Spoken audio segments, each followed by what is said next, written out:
go. There we go. Yeah. Okay, what's up, folks? We're gonna do a little bit of stretching, a little bit of mobility, a little bit of this and that and the other. Okay, so let's start with a little bit of groundwork. We'll start with a Russian pump. We'll do a few of those, and then we're just going to transition into other positions or poses, you might want to call them, to try to get into lots of deep stretches for some of the different articulations. So with our Russian pump, starting from your high plank, you're going to push back into a downward dog. Now, if you're a little less flexible, we can bend those knees so that we can maintain a long spine and really feed the head through the arms, and then pull forward. We're gonna drop those hips right to the floor. Active pressure through the hands, nice and tall. We're getting a stretch effect across the anterior of the body. We're getting a little bit of compression in the spine on the posterior. And if you feel any pain with this, it's a good idea to see a proper healthcare clinician to have that checked out. Okay, back into your downward dog. We're feeding that head through the arms, retracting through the shoulder blades. Pull through, dropping those hips. Active pressure through the hands. We can oscillate a little bit. So I'm just turning my shoulders a bit. And what I'm feeling as I do that is, because I'm getting a little bit of that rotation, I'm getting a little bit of extra stretch on the hip flexor on the distal side. So that's the side away from the direction I'm turning. Okay, let's do one more. Downward dog, feed through, push, push, push, and pull forward, hips back down to the floor. And we'll try some more of those oscillations back and forth.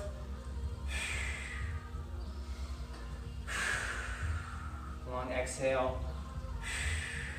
Okay, push back into a child's pose. So as opposed to this position where we're in sort of like a global extension through the body, when we position here, we're going to like a global flexion. Hips are flexed, shoulders are flexed, knees are flexed, obviously. And from here, I want you just to try to wiggle a little bit and try to get yourself as close to the floor as you can. So I'm just kind of wiggling back and forth, trying to fit my body in between my thighs. And the degree to which you'll be able to wiggle deeper will depend on the structure of your hip capsules. But we're going to focus on some breathing here just to help us get deep. You'll see that I'm also kind of pushing myself back with my hands. Okay, we're going to move to the side. So I'm bringing my right hand over to the left, and I'm going to sandwich it there. I'm going to pin it down with the left. And then again, drop as close to the floor as I can. And I'm feeling a big stretch across here through my lat and the posterior of my shoulder. It's important that you're not actually reaching here, that you've got that hand pinned down and you're able to relax that arm. Okay, off the side, same thing. I'm going to plant the left, and then I'm going to pin the left there with my right. And so my right is actively reaching to hold it in place, but I've relaxed my left arm.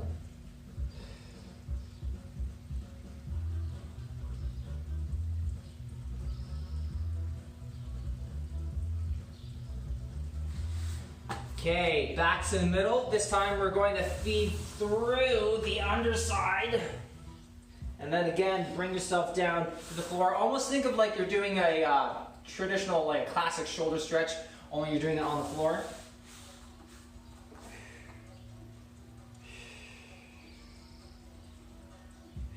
We're keeping those hips low. Good. Same thing on the side.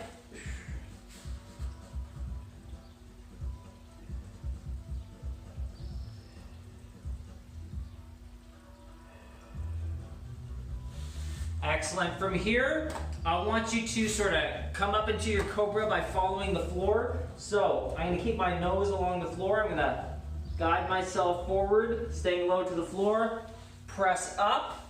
Let's go ahead and bring one foot forward. I'm going to place this hand on the foot just to keep it where it is. And I'm trying to get that deep, deep, deep stretch through the hip.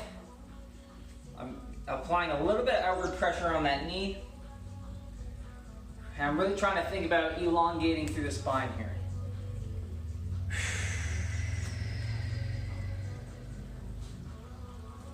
I don't incorporate a whole lot of knee flexion here. I'm pretty much at 90, and that helps me to get into the hip.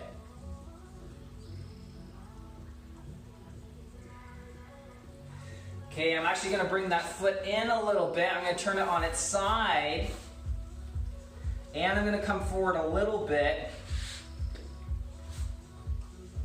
And so I've just got a little bit of torque on this.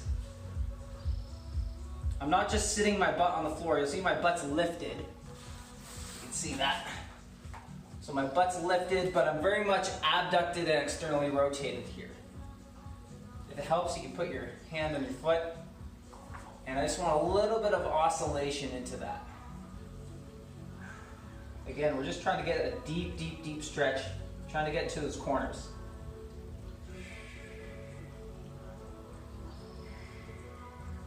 Okay, you're gonna keep that foot planted, and we're gonna swivel into a Cossack squat. And this is a good mobilizer for the ankle as well as the hips. We're gonna shift over to the opposite side.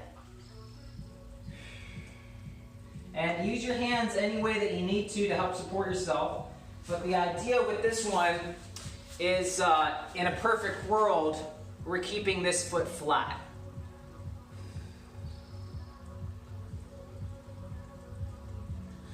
Okay, now let's do our runner's lunge on the opposite side. So we're in that deep, deep hip stretch. I'm thinking about staying long through the spine here. Give you an angular view of that.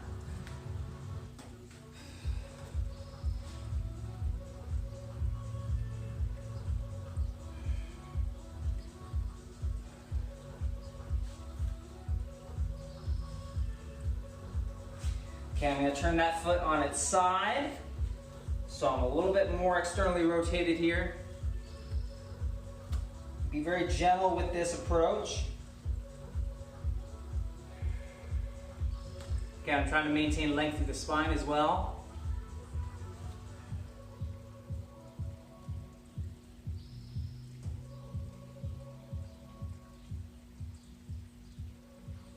Okay, that's good. We're going to plant that foot. We're back into our Cossack squat. And let's do a few of these back and forth. So we're going to come up and then sit into the other side. Come up and sit into the other side. Give yourself a moment to actually settle into that position. When you come up, I want you to straighten out that back a little bit. Like with me, I soften a little bit in the back. I'm not able to maintain that flat back position, but I really want to try to emphasize that if I can. Because there are certain things that we want to be stable, there are certain things that we want to be mobile. So I'm just sort of resetting as I come up and trying to maintain it as I come down. Whether or not I'm actually successful at doing that. Again, this one's a good mobilizer for the ankles as well.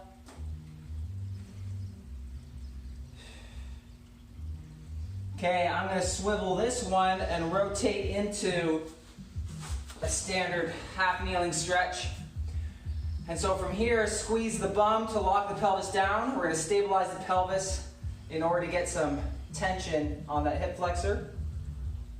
And then we're going to add in a little bit of rotation. So we're just going to bring this arm across. And that's just going to add some length to that distal hip flexor.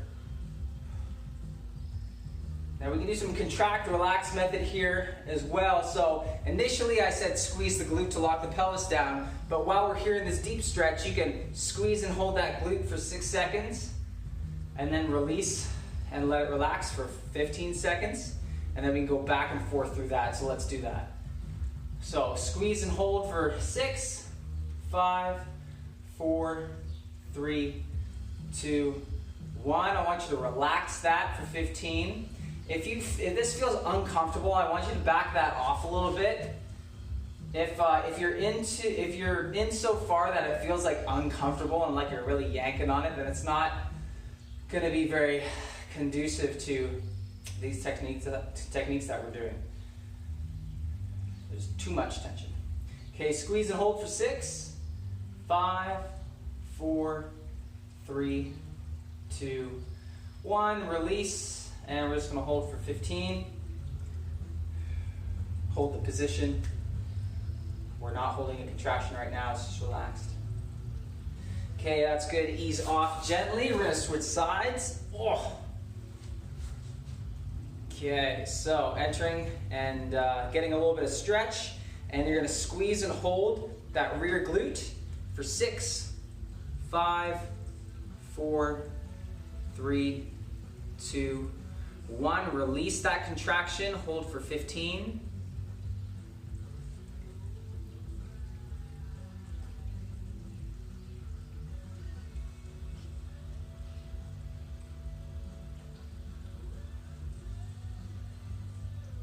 And we're going to squeeze and hold for 6, 5, 4, 3, 2, 1. Release, and just stay put for 15.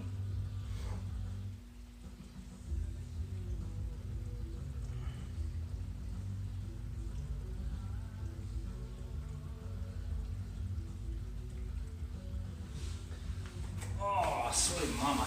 Okay, that's good. We're going to take this roller, we're going to fit it under the ankles, and we're just going to lean back and see if we can get a little stretch here through the quads. If this doesn't quite do it for you, you can squeeze the glutes and bring those hips into extension, and we can hit one of these. But if you're super tight through the quads, just this one should be a pretty good one for you. Just watch that you don't lean so far back that you fall over and you can't get back up. So I'm squeezing my glutes here, I'm retracting through my shoulder blades, and I'm getting this big stretch across the chest. Okay, I'm going to sit my bum back, I'm going to relax, I'm going to bring my arm across for a shoulder stretch. I just like to do this to reset in between. And same thing other side. It's really important that when you do your shoulder stretch, that you're not taking your whole body with you. I'm going to bring this guy up a little bit.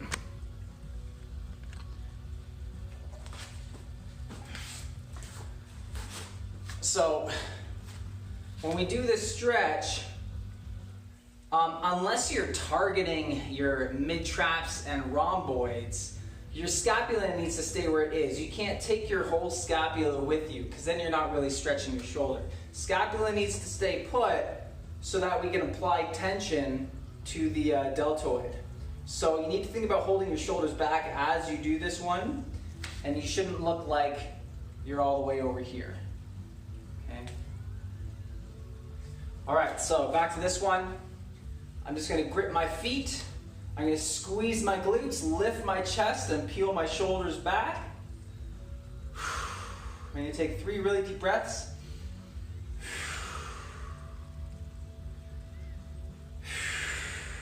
And that's good. I'm going to sit down, arm across, shoulder back. Same thing other side, arm across, shoulder back. Okay, let's do one more of those. Grip the feet, squeeze your bum, lift your chest, shoulders back. If you felt any discomfort on your Cobra stretch earlier, you may feel it here. Okay, bum down, arm across, and arm across.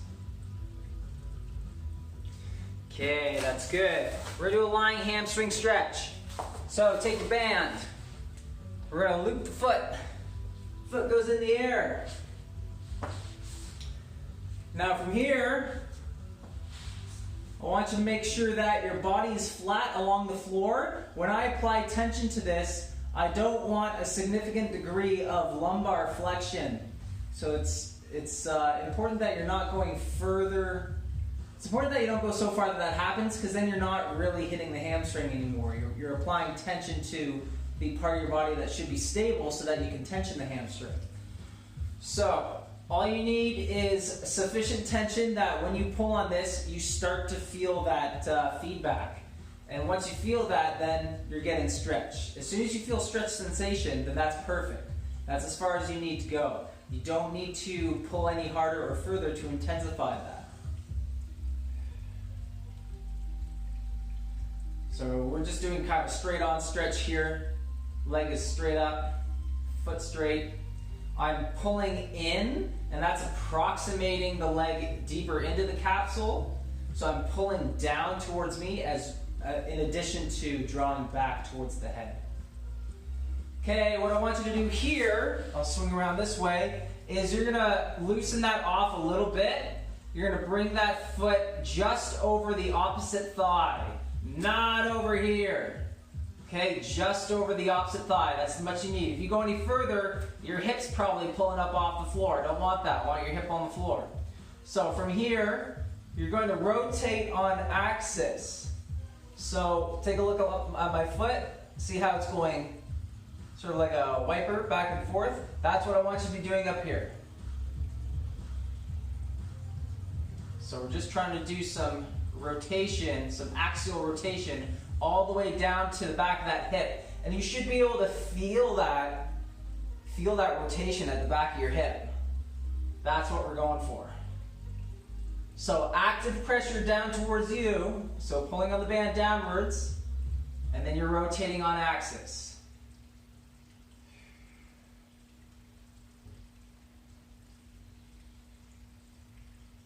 And this is just a very targeted way for us to work on our hip rotation ability, or our femoral rotation, which is, you could say is like a secondary characteristic, but it is very much integrated with our overall hip external rotation and abduction as well, in a hip flex position. Okay, we're gonna swing this guy wide and outside. I'm gonna pin with my elbow for stability, both hands on the band. And it's very important here that that distal hip does not come up off the floor. And I have active pressure backwards. I see a lot of guys who are nowhere near as flexible as me, somehow down here on, their leg is on the floor. And what that means is that their hip is either off the floor or they've relaxed that band to such a degree that they're not really stretching anything. You should feel deep stretch down the back, but quite a fair bit across the inside. And I'm actively pulling up towards the head and just kind of keeping it suspended there. Now from here we can do some contract relax as well. So I'm going to squeeze my quadriceps and hold for 6, 5, 4, 3, 2, 1. Release. Cramping a little bit. Okay, so just hold that position. I'll loosen that off just a little bit. Okay, let's contract again. Squeeze your quad, hold for 6, 5, 4, 3, 2, 1. Release. And we're just going to stay put here for 15 seconds.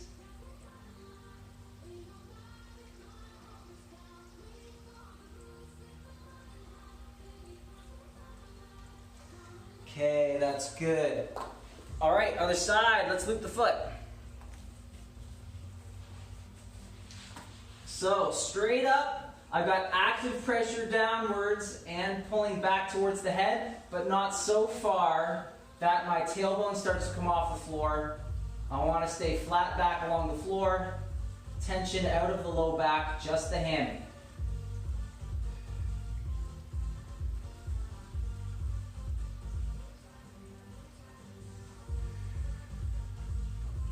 You want to keep the knee relatively soft here. This really helps if you have an additional band that's attached here that's pulling that way.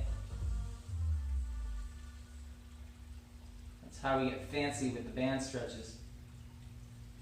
Okay, I want you to ease that off a little bit, and then you're going to bring that foot over the opposite thigh, and you're going to rotate on axis. Active pressure downwards towards the hip, and rotating on axis. And when we're applying the pressure downwards towards the hip, that approximation effect, that can be as tight as you want it. You can pull nice and hard.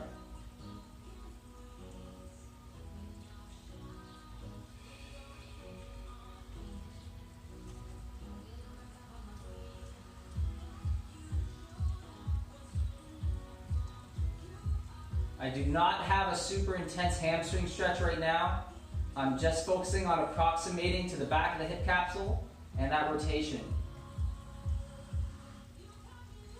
Okay, that's good. 2 hands on the band. We're going to drop wide and outside. You're going to park the elbow on the floor for support, and we want to keep that far hip grounded. Let's do some contract relax. I'm going to squeeze my quad and hold for 6, 5, 4, 3, 2, 1. Release. Maintain that position for 15 seconds.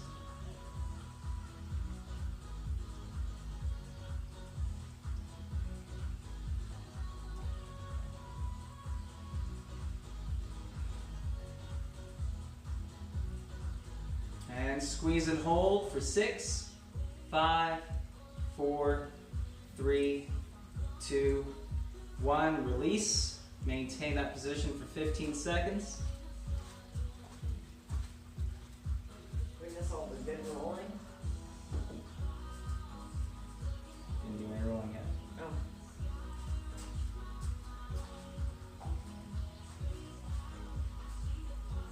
Saving the best for last.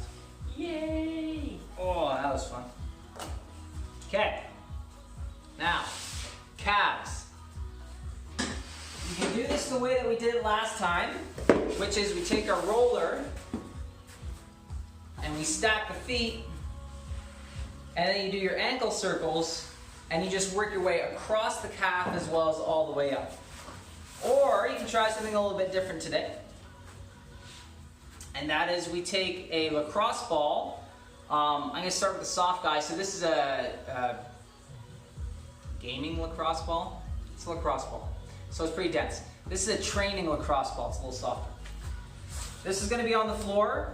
I'm going to place my calf muscle on the ball. And then, so I'm going to apply some pressure here, and I can use my hand to apply additional pressure. And then I'm going to do some ankle flexion extension as I apply that pressure. Now, it might be a little tricky. This might depend on how flexible you are, how much rotation you have in your hip. But you can just do this from the top as well, so that's probably going to be better for me. And you won't run into issues with the sliding around as much. Unless you have one of those ones that's like a ball built into like a holder thing. But you can just basically put this on top and then, and then do your ankle flexion and extension. And just take a look at the shape of your calf muscle. So, I mean, the soleus is like the deep tissue. It's longer and it goes a little bit lower. And then your gastrocnemius inserts a little higher. So you can just follow where the gastroc and the soleus meet, so that, what would you call that? Not a ridge. There is a name for it actually, but I can't think of it off the top. So basically where your gastrocnemius and your soleus meet, we can just sort of follow that ridge. You can start high or you can start low, but I would say do anywhere from 10 to 20 flexions in each segment. So I'm going to do 10.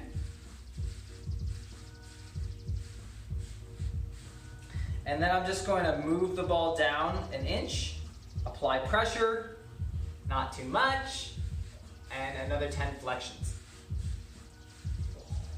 The more thorough you are, the better it will be. We want to be thorough. If we're only going to spend 1 day a week to do this, we might as well be thorough. Okay, I'm going to move down 1 inch. Very important, breathe, breathe, breathe, breathe. You could probably find a nice round river rock to do this. Tennis ball would probably work. Because you're probably not going to be putting a whole heck of a lot of pressure into your calf. It's one of the more sensitive muscles for this type of thing.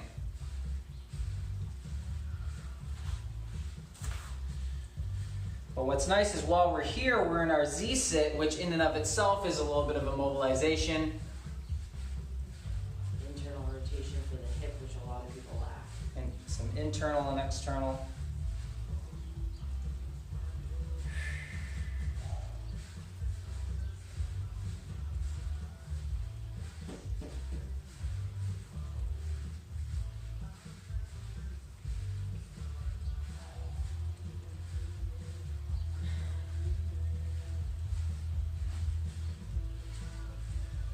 So I'm just moving around to the back of that calf. So I'm just kind of holding it there manually. Getting my ankle flexions in there.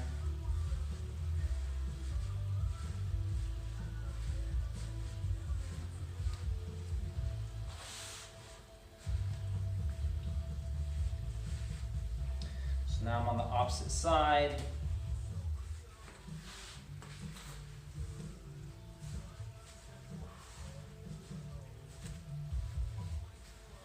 A little tricky on the opposite side.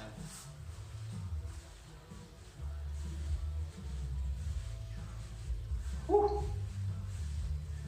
Good stuff.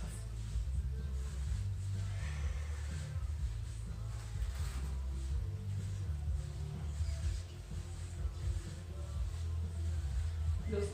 My calves in particular can get pretty tight, especially if I'm running a lot. But the significance of loosening up your calves is that if they're a contributing factor to ankle dorsiflexion, ankle dorsiflexion is one of those qualities that is linked with potential for future injury because it has upstream effects, knee, hip, that sort of thing. Tends to affect our movement, our motor patterns. Can be a cause of compensation. So there's very local mobilization that we can do at the ankle, but we want to think about how the musculature interacts with those articulations. Because if the calf is tight and it's always yanking, it's going to be constantly trying to force that ankle into plantar flexion, and will limit your dorsiflexion. Okay, let's go ahead and switch to that other side if you haven't already.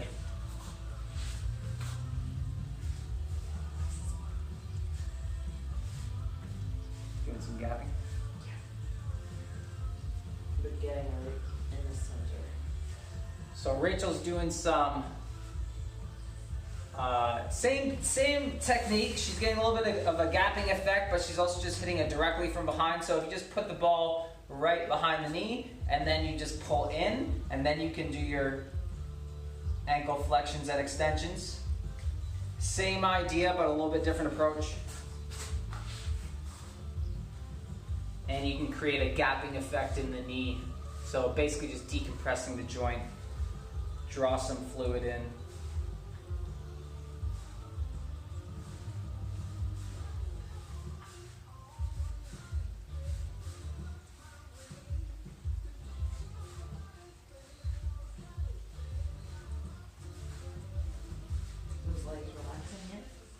That's the number 2. The diaper? How's that fit? Yeah, that's not the organic one.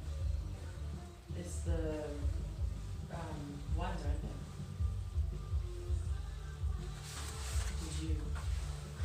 Did you move into the? Oh, that is the. Yeah. I was gonna say I didn't open up the number 2s. They'd be way too big. They're about the size of the organics. Oh really? Yeah, give or take. Where you go? Are you gonna roll? Are you gonna roll? Are you gonna roll? How's that working for you? Be thorough. 10 flexions each segment, and you're gonna follow the curvature of that calf. Yeah. Why are they doing that?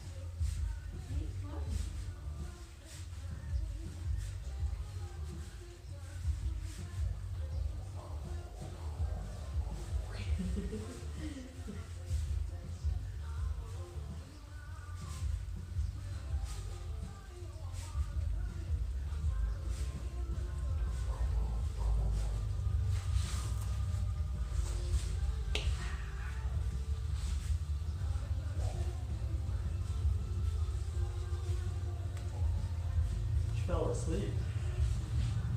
She fell asleep. Would you hear her play? That's why it took so long to come out. It's that sun. Oh, mama.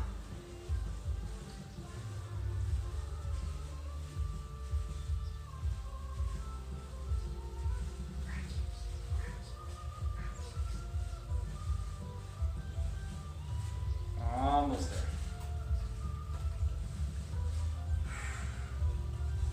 Keep applying pressure.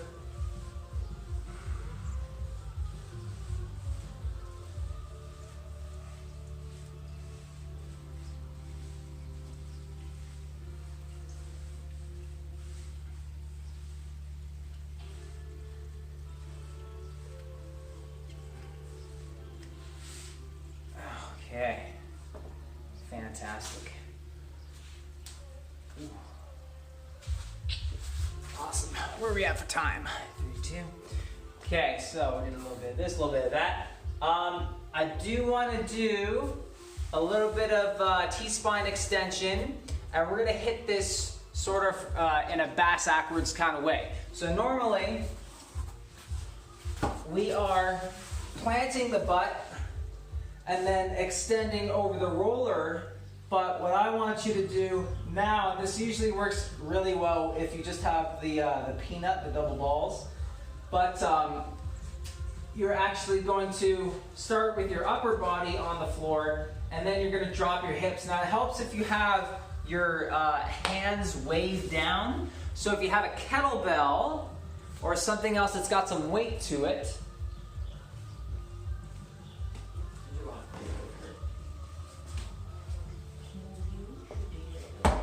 so I'm just going to put a 40-pound med ball there.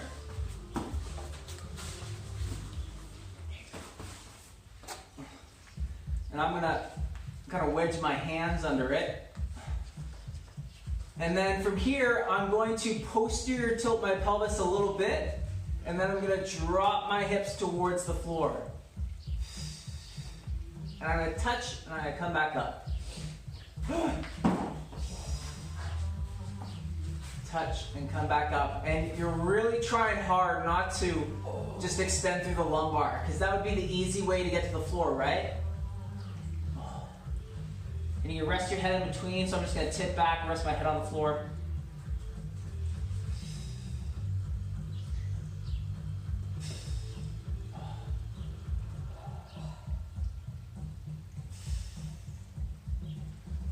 Okay, I'm just going to move that roller down to one segment. Same thing. Do about 3 to 5 of these. Again, try hard not to extend through the lumbar. Okay, I'm going to move one segment. Oh, yeah. Are you rolling?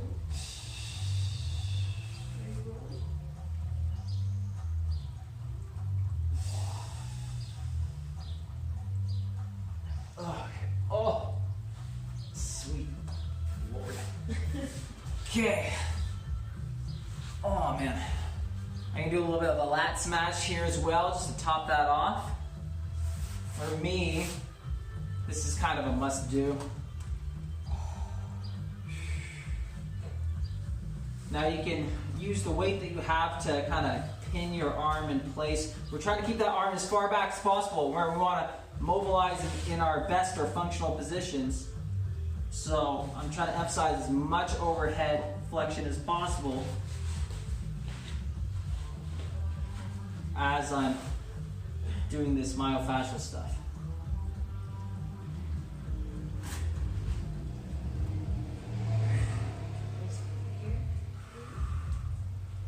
So just doing my pressure waves across the insertion of that lat and the back of the shoulder, essentially that spot where the rotator cuff muscles start to attach. Okay, opposite side.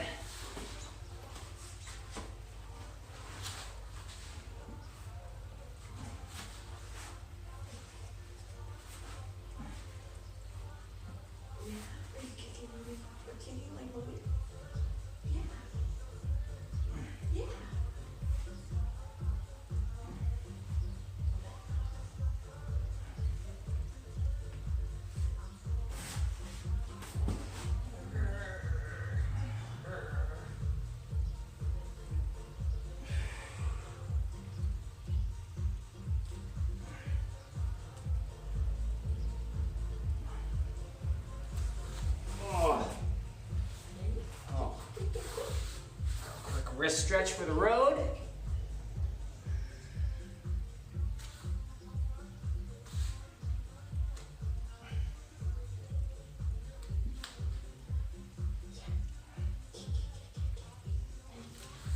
All right, and that's good. That is it for today. I thank you guys for joining, and we will catch you at the next one. See you guys.